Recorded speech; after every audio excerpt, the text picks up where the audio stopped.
मैं एक बेटी के ऊपर कविता लेके मतलब एक नज्म है, ख्याल है, लेके आया हूँ कि मेरे पैदा होने की खुशी घर में मचलने लगी थी, कुछ साल बाद मैं पैदल भी चलने लगी थी। मेरे पैदा होने की खुशी घर में मचलने लगी थी, कुछ साल बाद मैं पैदल भी चलने लगी थी। पापा की लाडली, भाई की शैतान, माँ की प्यारी थी।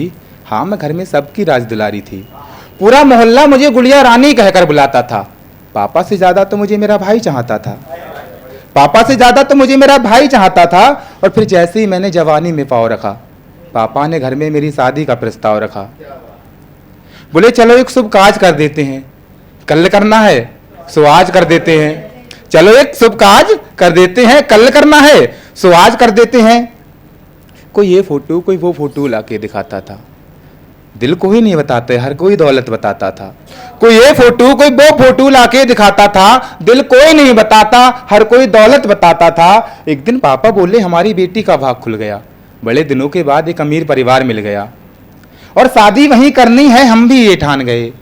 कुछ लाख पैसे ज्यादा लेके वो भी मान गए कि शादी वहीं करनी है, हम तो ये ठान गए। कुछ ज्यादा पैसे लेके वो भी मान गए। वो दिन क्या गुजरा, एक ऐसी रात आ गई, उस रात मेरी बारात आ गई। सब लोग हंसी से झूमे गा रहे थे, हम कोई मस्ती में खिलखिलाकर नाचे जा रहे थे। मैं इस घर की सदस्य हूँ, ये मेरा भ्रम था। खैर छोड़ो, इतना प्यार दिया या ये क्या कोई कम था। मैं एक घर का हिस्सा हूँ, ये मेरा भ्रम था। खैर इतना प्यार दिया, ये क्या कोई कम था। जैसे ही मेरी डोली लेकर शौहर ससुराल पहुंचा, ऐसा लगा था बाप ने कितने सालों से ना हाल पूछा। कि जैसे ही मेरी डोली लेकर शौहर ससुराल पहुंचा, ऐसा लगा था बाप ने कितने सालों से ना मेरा हाल पूछा। मैं कभी खुशियों के साथ तो साथ कभी मीत के रहने लगी। पापा को लगा हमारी बेटी अब ठीक से रहने लगी। मैं कभी साथ खुशियों के कभी साथ मीत के रहने लगी। पापा को लगा हमारी बेटी ठीक से रहने लगी। कुछ साल बाद बेटी के घर से एक मौत का पैगाम आया, मरने वाले में भी बेटी का नाम आया। बहन की लाश को देखकर भाई के पांव तले जमी खिसक गई। अचानक कमरे में पड़े खत पे बाप की नजर गई कि बहन की लाश को देखकर भाई के तले से जमी खिसक गई। अचानक कमरे में पड़े खत पर बाप की नजर गई। उसमें लिखा था कि तुमको पता है ना पापा, कि उसमें लिखा तुमको पता है कि पूरा मोहल्ला मुझे गुड़िया रानी कह के बुलाता था।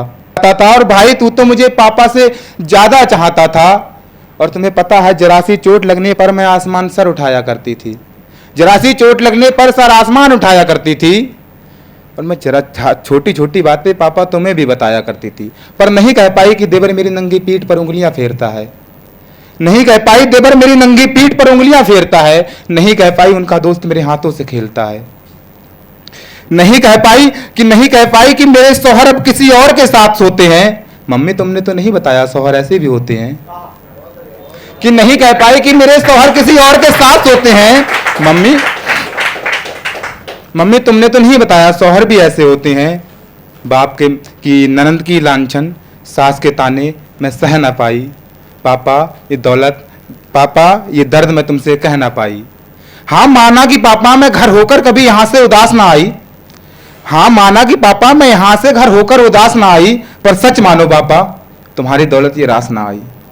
सच मानो पापा तुम्हारी दौलत थी मुझको रास ना आई।